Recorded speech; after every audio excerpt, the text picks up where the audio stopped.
Inyo po, shown po yung ating checklist number 4, which is the enabling policies.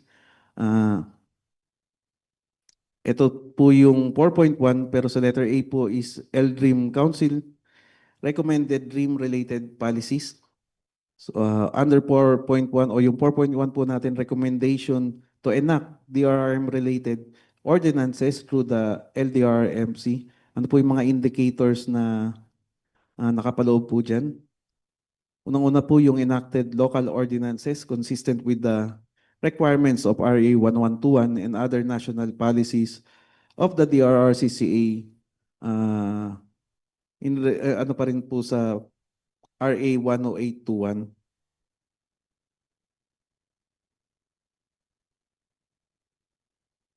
Teka lang.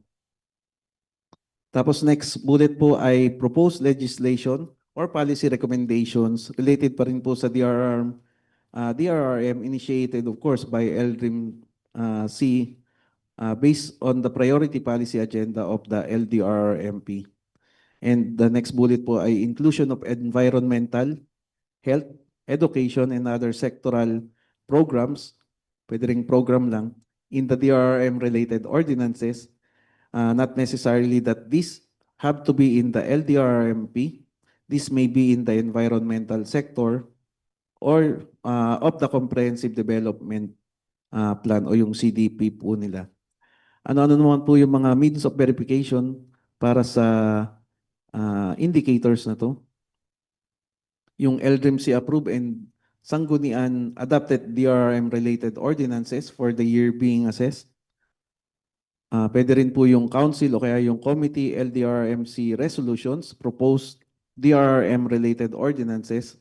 Tapos meron lang pong paalala dito, include po yung transmittal of documents to local sanggunian kung applicable po.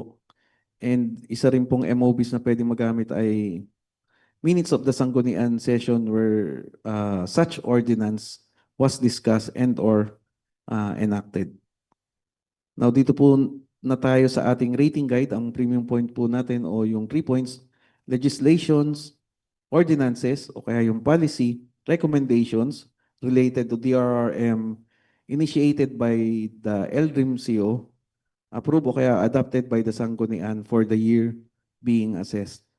Ang 2 points naman po ay proposed legislations and ordinances or policy recommendations related to DRRM initiated by the LDRIM CO. Pag 1 point naman po ay provides support to sanggunian but does not initiate proposing legislations or policy recommendation. And ang 0 point po natin does not support sanggunian in enacting DRRM-related policies. So hanggang dyan lang po yung aking presentation para po sa dalawang checklist natin, checklist number 3 which is the management system and checklist number 4 enabling policies. Thank you po, ma'am, sir.